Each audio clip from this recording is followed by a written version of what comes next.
Good morning students, welcome back. Today's date is 16th of November after DP vacation.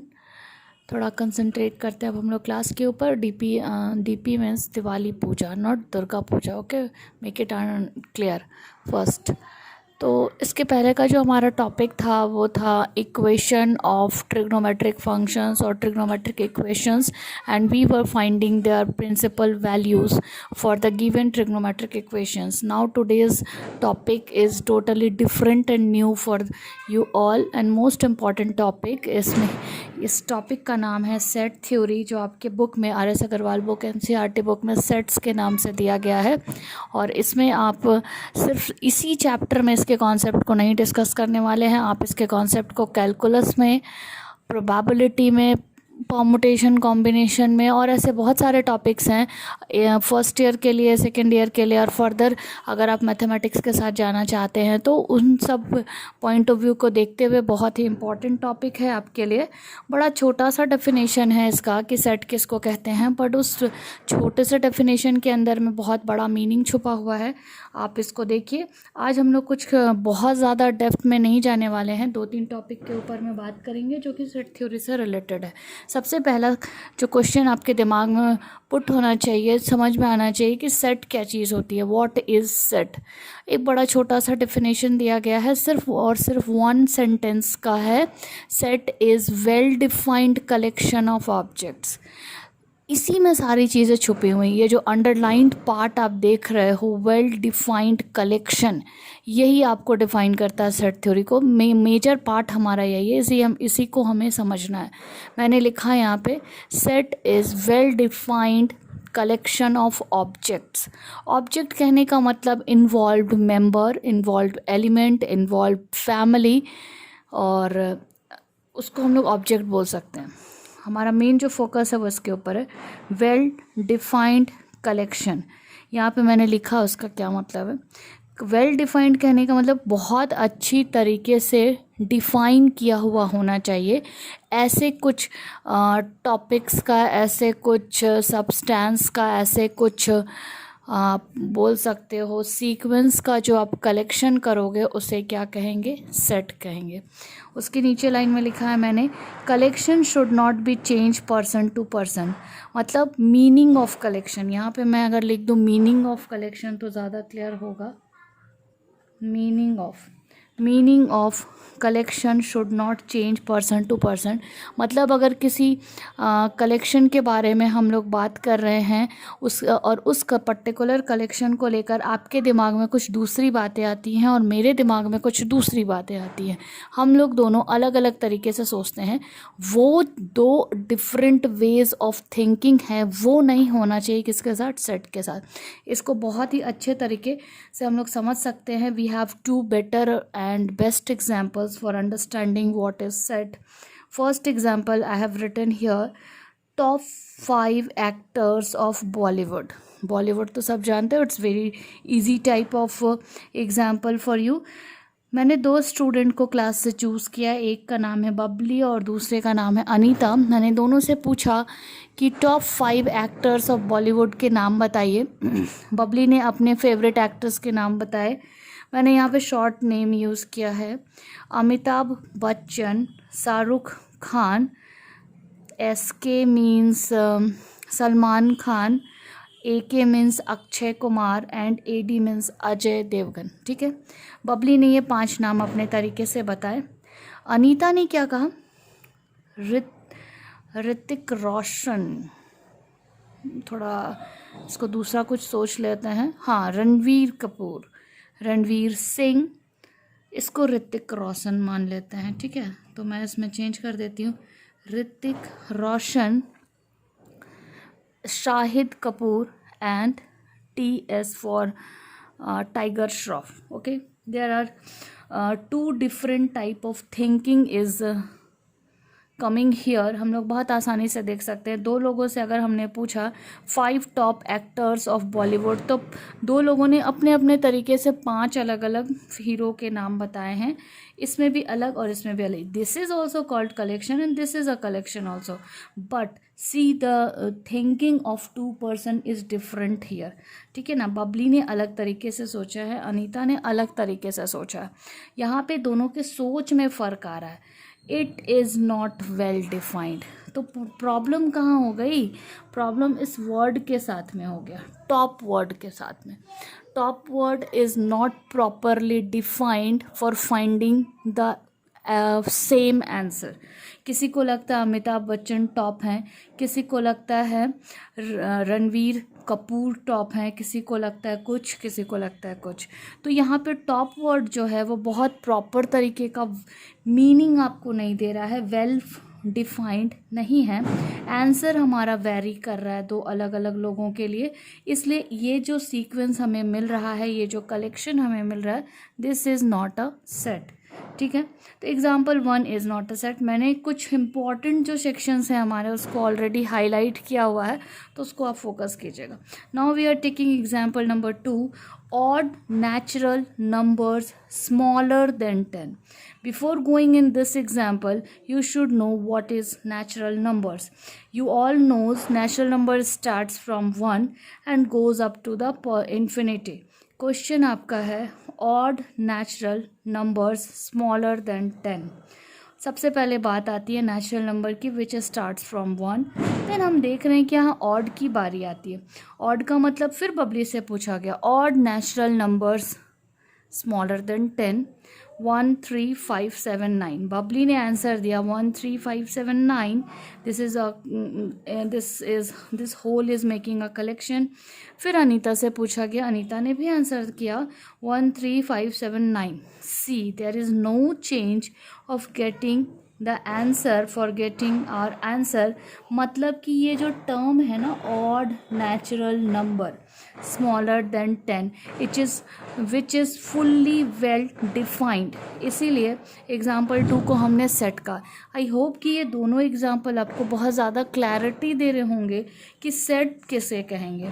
जो भी collection आप जो कर रहे हो, लोगों का, चीज़ों का, नंबर्स का, एलिमेंट्स का, अल्फ़ाबेट्स का, whatever you are collecting the things which must be cleared, well defined, that will be only called set. Otherwise this is not, or otherwise whatever you have is not called a set. ठीक है, पहला section हमारे यहाँ ख़त्म होता, what is set. I hope we will get your answer. नहीं समझ में आए then comment me in my personal account. Second चीज़ हम लोग जिस टॉपिक के ऊपर डिस्कस करने वाले हैं वो है how to represent a set. How to, अब हमने समझा कि सेट किसे कहेंगे भाई। सेट उसे कहेंगे जब हमारा person to person answer vary नहीं कर रहा है और हमें सेम आंसर मिल रहा है। मतलब हमारा जो क्वेश्चन है, जो चाह रहे हैं हम लोग, वो बहुत ही प्रॉपर तरीके से, बहुत क्लैरिटी के साथ वेल डिफाइंड हो हमारे टर्म्स, और हमें जो आंसर मिलेगा वो सारे पर्सन के लिए सिर्फ एक ही आंसर मिलेगा। This total collection is called set. अब जब सेट हमें मिल जाएगा तो ऑब्वियसली हमें इसके रिप्रेजेंटेशन के ऊपर जाना होगा। How to represent a set. You know today is second day of Diwali, तो बॉम्ब जो है वो, उसके जो साउंड्स हैं उसकी वजह से कुछ डिस्टर्बेंस हो रहा है, तो उसको आप इग्नोर कीजिएगा। How to represent a set. मैंने एक और एग्जाम्पल है, same example is carrying here 1 3। मैंने इसको सेपरेट किया है, देखो बहुत केयरफुल देखो। 1 के बाद 3 के, जैसे मैं इसको अगर ऐसे लिख दूँ 1 3 5 7 9, तो किसी को ये लगेगा 13,579। ठीक है, तो इट मस्ट बी क्लियर कि इसका रिप्रेजेंटेशन कैसा होना चाहिए। रिप्रेजेंटेशन ऐसा होना चाहिए कि जितने भी elements you are using here, these are called elements. Okay, पहले एलिमेंट्स वर्ड जो मैं यूज़ कर रही हूँ उसका मीनिंग समझ लें आप। 1 3 5 7 9 is called element. 1 3 5 7 9 is also can be said as object, member. 3 नाम है, एलिमेंट, ऑब्जेक्ट एंड मेंबर्स। इनको आप क्या करोगे कि 2 एलिमेंट के बीच में, 2 ऑब्जेक्ट के बीच में, 2 मेंबर के बीच में पुट द कॉमा। सबसे पहला काम है put the comma and put curly braces from the initial to the final point. कहने का मतलब है इनिशिएट आप जहाँ से करोगे put the curly braces and जहाँ पे एंड करोगे again you put the curly braces and separate the element, separate the object and separate the members with commas between them. ये तरीका है रिप्रेजेंटेशन ऑफ एनी सेट का। ठीक है, मैंने क्या कहा, देयर आर टोटल 3 और 2 रूल्स। आप इसको 2-3 पॉइंट्स में डिवाइड करो, 1-2 पॉइंट्स में डिवाइड करो, टोटली डिपेंड अपॉन यू।